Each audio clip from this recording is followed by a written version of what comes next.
কত উপকার করে। এই জন্য আমাদেরকে ব্যাংকের জন্য আমরা আসলে যে তারা বলেছে শুরু থেকেই এই ব্যাংক দিবসের বিভিন্ন প্রোগ্রামে আমি ছিলাম এবং ওই যে ভদ্রলোক এখানে আমাদের বাংলাদেশে আসছিল তার সঙ্গে আমরা কথা বলার বা ছবি তোলার সুযোগ আমাদের পেয়েছি। এর আগে অবশ্য আমার মনে আছে যে এর আগে আমরা উপশহরে বা বিভিন্ন জায়গায় আমরা কিন্তু গেছিলাম। একবার তো রমজান মাসে সুনামগঞ্জে ব্যাংক দিবস, সুনামগঞ্জে সে আস্তে আস্তে অনেক রাত হয়ে গেল পথের মধ্যে। এর আগে আমার তো যত জানা ছিল যে এরা কিন্তু বিভিন্ন প্রতিষ্ঠানে বিভিন্ন স্কুল কলেজে তারা কিন্তু যাওয়া হতো। করোনা মাস জানা হয়েছে সেখানে পানিতে পরিপূর্ণ, ফিশারিজের সামনে ফিশারি সামনে সিলেক্টটা পরিপূর্ণ এবং এখন আমি যে বাসার সামনে সকাল বিকাল দুই বেলাতে আমরা কিছু ব্যাংকের ডাক শুনতে পারি। যে ব্যাংক নিয়ে আমার খুব ইচ্ছা ছিল একটা লেখা করার জন্য এই ব্যাংক দিবসে।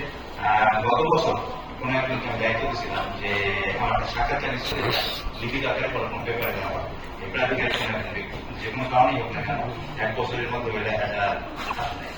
গতকালকে আমি চিন্তা করলাম যে আমি নিজেই ফেসবুকে একটা চ্যানেল করবো যে ব্যাংকের ডাক রেকর্ড করলাম, রেকর্ড করে ব্যাংকের উপকারিতা নিয়ে একটা ইন্টারভিউ আসছে সবাই।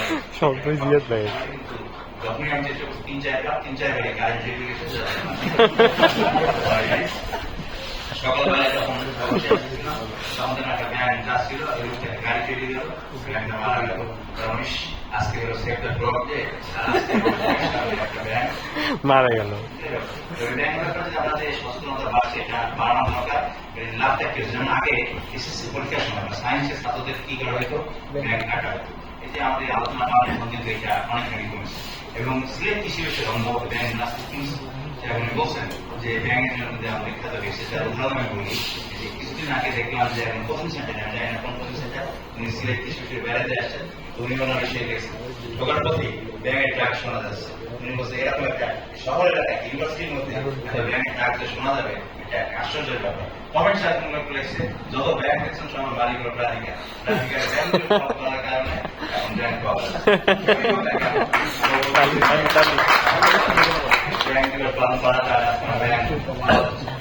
আমাদের শুধু ব্যাংক না, অন্যান্য জিনিসও আমাদেরকে সচেতন হতে হবে। আমি দেখি প্রাধিকারী একজন সচেতন ব্যক্তি প্রাধিকার করার পর 4-5 বছর প্রাধিকার করার পরে যখন ট্যুরে যাচ্ছে কানাডিয়ায় ট্যুরে কক্সবাজারে যায় কাঁকড়া খাচ্ছে এবং সুন্দরভাবে দেখতেছে।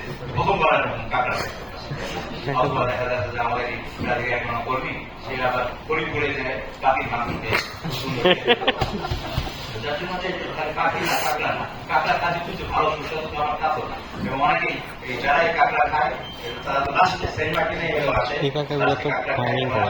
বেশিরভাগই আমাদের এক্সপেরিয়েন্স খারাপ হয়, অবস্থা খুবই খারাপ।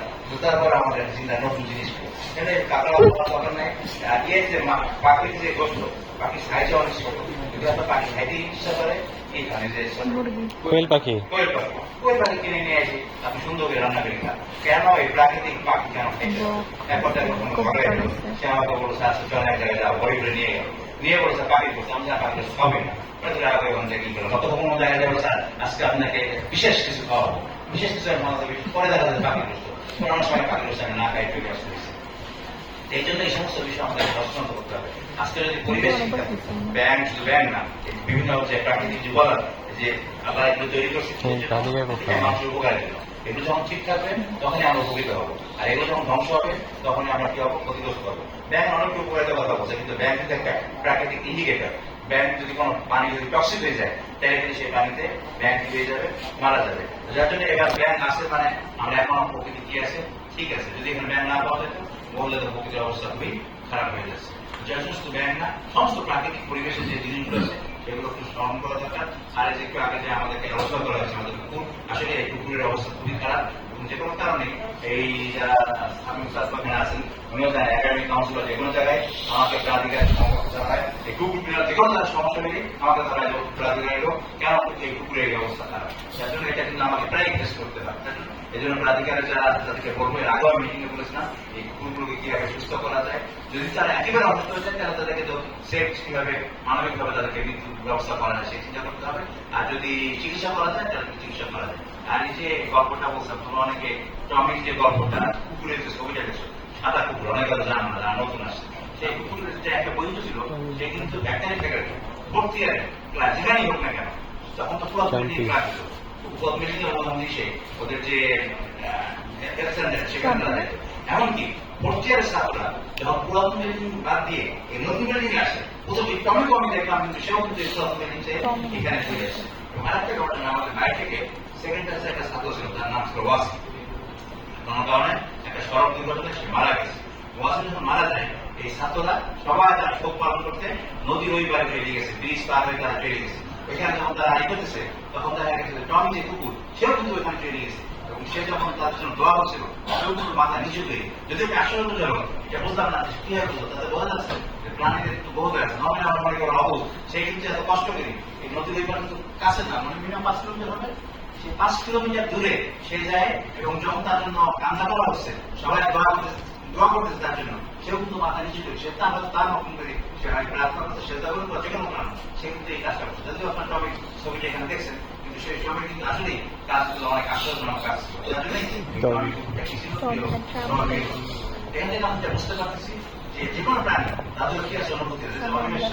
ছিলেন, তিনি বলছেন যে সে কুকুরকে তাকে দেখতে প্রায় দেখে মোটরসাইকেলে যায়, চারপাশে কুকুর তাকে ধরে একটু লেজ নাড়াইতে থাকে। তাহলে একজন কি অবস্থা, স্যার এইসব কুকুরকে আমি সেবা করছিলাম। সেদিন একটা করলো মানুষ অতীত একেবারে বলছে কি পশু কৃতজ্ঞ, কেন সে বলছে মানুষ কত টাকা পয়সা দিয়ে কত কিছু করি, কৃতজ্ঞতা করতে হয় না। একটা কুকুরকে বিপদে পড়ছিল, খাবার খাওয়াছিলাম, কেক খাওয়াছিলাম, এখন কুকুরটা আমাকে দেখলেই কি হয়, দৌড়ায় চলে আসে, সে লেজ দাঁড়ায়, কিছু খাবার খাওয়া না, বলা আমরা খালি খাবার খাওয়াই, তার জন্য যুদ্ধের মধ্যে সে জীবন দিতে আমাদের জন্য চলে। এই জন্য পশু প্রাণী যাই হোক না কেন আমরা তাদের সঙ্গে ভালো কথা হয়। এই জন্য যদি একটা অমানবিক জিনিস দেখি, কিছুদিন আগে দেখলাম আগে কুকুরকে একজন লোক কুকুরকে খাওয়ানোর জন্য কুকুরকে ডাকছে, সেটা আবার ভিডিও করছে, ভিডিও স্যারিজ তার সম্পর্কে সুন্দর হয়। অনেকে বলতেছে হ্যাঁ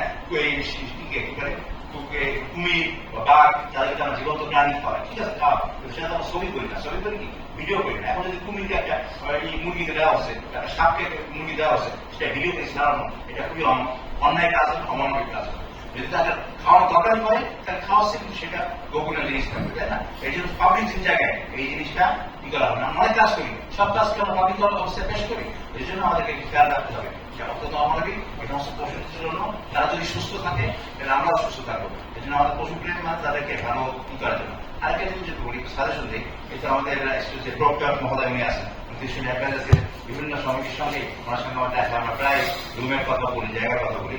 আজকে আমরা একটা মনে করবো, আমাদের পুরাতন একটা জিমনেশিয়াম আছে যেটা এফডিআই এর পিছনে। তো আমাদের যদি পোষক এই বন্য প্রাণীর জন্য ভালো জায়গা দরকার নেই, ওটা জলজানলা মনে হয় খোলা আছে। যদি আপনারা চিন্তা করেন যে আসলে এই বন্য প্রাণীর জন্য জায়গা দরকার, তো ভালো জায়গা না, পরিত্যক্ত জায়গা, একটা রুমের মতন আছে, যদি সম্ভব আমি জানি না আপনার মধ্যে আছেন, ওই জায়গাটা তাদেরকে ফ্রি, কোনো কাজে লাগছে না, কোনো কিছু লাগছে না, ওই জায়গায় বন্য প্রাণীর জন্য আমরা রাখতে পারি। এবং বন্য পরিবেশে কিন্তু একেবারে জঙ্গল আশেপাশে ঘাস লতা হবে, জঙ্গলি পরিবেশ হয়ে আছে, এরা চিন্তা করতে পারে, এই কি বলে প্রাণীরা চিন্তা করতে পারে যে ওই জায়গাটাকে আমরা যেটা বন্য প্রাণীর জন্য যে আমাদের রাখতে হল রাখতে সমস্যা হয়, ওই জায়গায় রাখা যায় না। যাই হোক, এই অনুরোধ করবো প্রক্টর মহোদয় যেখানে আছেন যে যত দ্রুত সম্ভব এই বিভিন্ন সংগঠনের জন্যই একটা আমাদের স্থান দেওয়া যায় কিনা, এই আশাবাদ ব্যক্ত করে দীর্ঘদিন যাবত এই প্রশ্নের সঙ্গে জড়িত আছেন, প্রশ্নের সঙ্গে জড়িত একটা ব্যবস্থা আমাদের করবে, এই আশাবাদ ব্যক্ত করছি। সবাইকে ধন্যবাদ জানিয়ে আমার বক্তব্য শেষ করছি।